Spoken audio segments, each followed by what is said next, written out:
ప్రజా తీర్పు కేసీఆర్ పాలనే బాగుంది, రేవంత్ పాలన బాలేదన్న పబ్లిక్, పాలన పైన అధికారిక హ్యాండిల్లో కాంగ్రెస్ సర్వే, ఫామ్ హౌస్ పాలన ప్రజల వద్దకు పాలన అని పోలు, ఫామ్ హౌస్ పాలనకు 67% మంది ఓట్లు, ప్రజల వద్ద పాలనకు కేవలం 33%.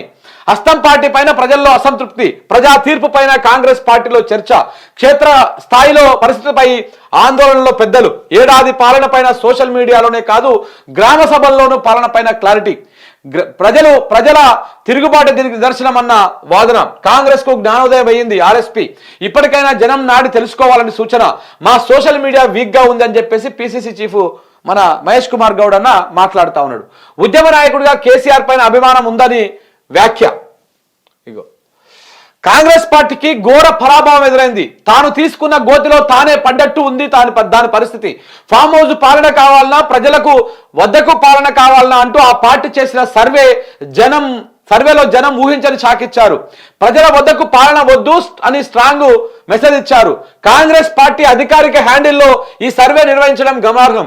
ఏ కేసీఆర్ ప్రభుత్వాన్ని అయితే ఫామ్ హౌస్ పాలన అంటూ అవహేళన చేశారో ఆ పాలనకే ప్రజలు పట్టణం కట్టడంతో హస్తం పార్టీ నేతలు ఆందోళనకు గురవుతా ఉన్నారు.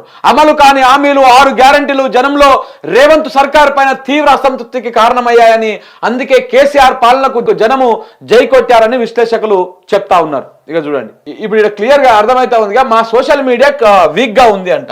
మీ సోషల్ మీడియా వీక్ గా ఉందా? ఏది కాంగ్రెస్ సోషల్ మీడియా వీక్ గా ఉందా?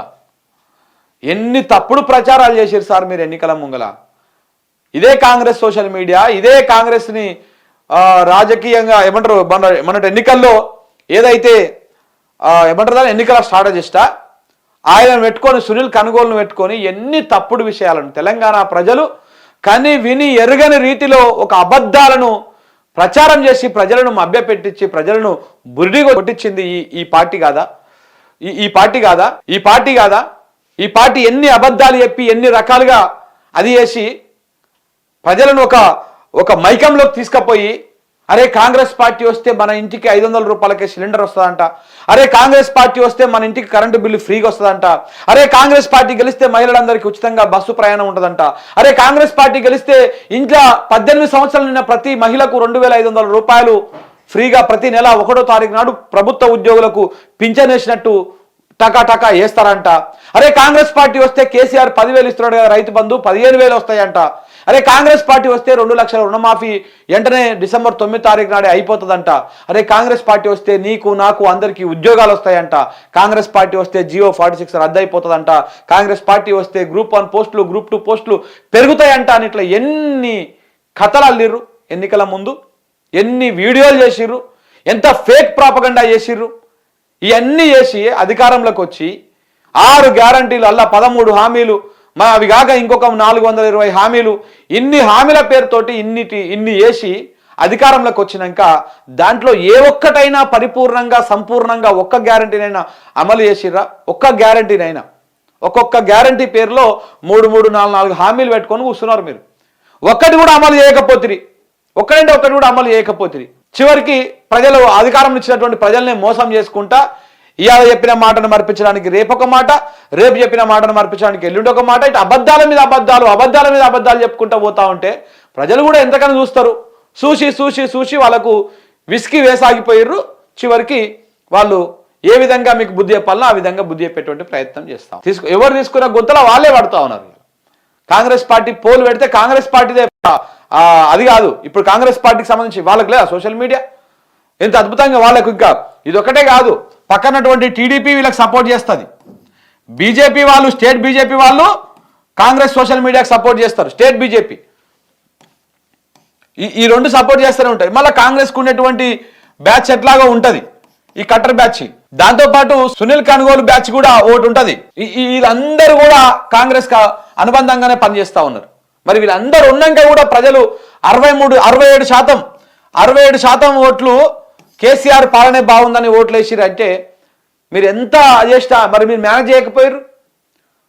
మీరు పెడితే ఇట్లా వచ్చింది. చివరికి ఆర్టీవీ అని ఒక ఛానల్లో పెడితే కూడా వాళ్ళది కూడా అంతే కదా, అందులో కూడా అట్లనే వచ్చింది కదా.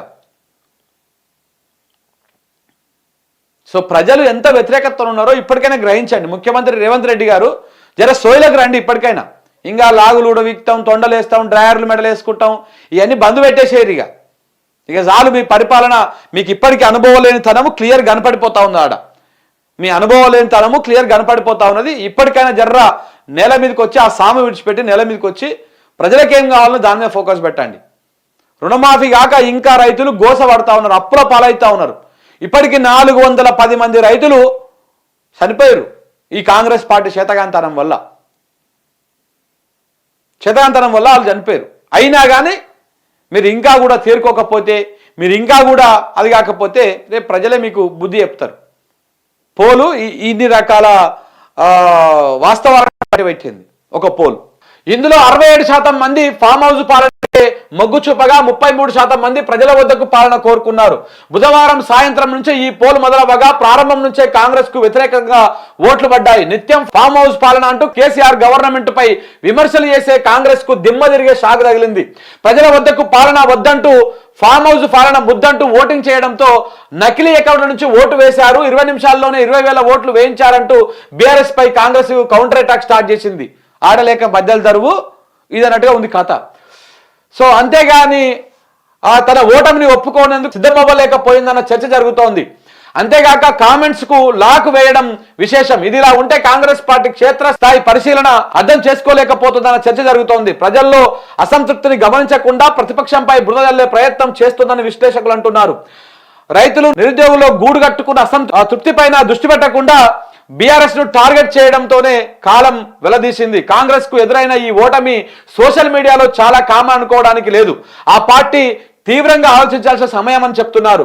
గ్రామ సభల్లో కూడా ప్రజల నుంచి తీవ్ర వ్యతిరేకత వ్యక్తమైందనే దాని నుంచి కూడా పాఠాలు నేర్చుకోవాలని సూచిస్తున్నారు. 100 రోజుల్లో చేస్తామన్న రుణమాఫీ చేయకపోగా, రైతు భరోసా ఇవ్వకుండా, మహిళలకు 2,500 పైన స్పందించకుండా, పెన్షన్లు పెంచకుండా, ఇందిరమ్మ ఇండ్లు ఇవ్వకుండా, జాబ్ క్యాలెండర్ వేయకుండా తాత్సారం చేస్తున్న కాంగ్రెస్ కు ఇది భారీ ఎదురుదెబ్బ అంటున్నారు.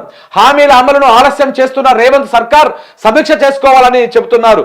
ప్రశ్నిస్తే కేసులు పెడుతూ నానా విధాల భయపెట్టేందుకు ప్రయత్నిస్తున్న కాంగ్రెస్ పార్టీ తన పంతా పైన పునరాలోచించుకోవాలని అంటున్నారు. ఈ రకంగా కాంగ్రెస్ పార్టీ ఇన్ని రకాలుగా ఇంకా చివరికి ఏమంటే సోషల్ మీడియా బలోపేతం చేస్తాము, సోషల్ మీడియాలో మేము బలంగా లేమని చెప్పుకుంటున్నారు. సోషల్ మీడియాకి పనిచేస్తున్నటువంటి వాళ్లకు పైసలు ఇచ్చి పని చేయించుకుంటుంది కాంగ్రెస్ పార్టీ. కానీ బీఆర్ఎస్ పార్టీకి ఆ పరిస్థితి కనపడదు. ఎందుకంటే మీరు ఇలా చూడండి, మీరు ఏ హ్యాండిల్ చూస్తే ఎవరికి వాళ్ళు స్వచ్ఛందంగా పనిచేస్తూ ఉన్నట్టుగా కనపడుతూ ఉంటుంది. వాళ్ళ దాంట్లో వాళ్ళ ప్రొఫైల్ చూసుకుంటే మీరు ఫేక్ అకౌంట్లు పక్కన పెట్టండి. ఫేక్ అకౌంట్లు ఎన్ని ఉంటాయి? ఒకవేళ మారు పేరుతో ఉన్న అకౌంట్లు, ఫేక్ అకౌంట్లు ఎన్ని చూసుకున్నా 100, 150 కంటే ఎక్కువ ఉండవు. కానీ ఎంతమంది అని ఫేక్ అకౌంట్లను పెడతారు? అట్లా చాలా మంది స్వచ్ఛందంగా, మెయిన్గా ప్రధానంగా గతంలో కూడా మనం కూడా ఒక వార్త రాష్ట్రం, బీఆర్ఎస్ పార్టీకి అలా వెన్నుదన్నుగా నిలబడ్డది యువత. సోషల్ మీడియాని వాడేది ఎక్కువగా యువత, ఈ ఎక్స్లో ఉండేది ఎక్కువగా యువత. ఆ యువత ఇవాళ సోషల్ మీడియాలో బీఆర్ఎస్ పార్టీకి అన్నదండగా ఉన్నారు. కష్టకాలంలో ఆ పార్టీకి వెనకాల నిలబడ్డది ఇదే యువకులు. సో కాబట్టి ఆ యువత తీవ్రమైనటువంటి నిరుత్సాహంలో ఉన్నారు కాంగ్రెస్ పార్టీ మీద, రేవంత్ రెడ్డి పాలన మీద.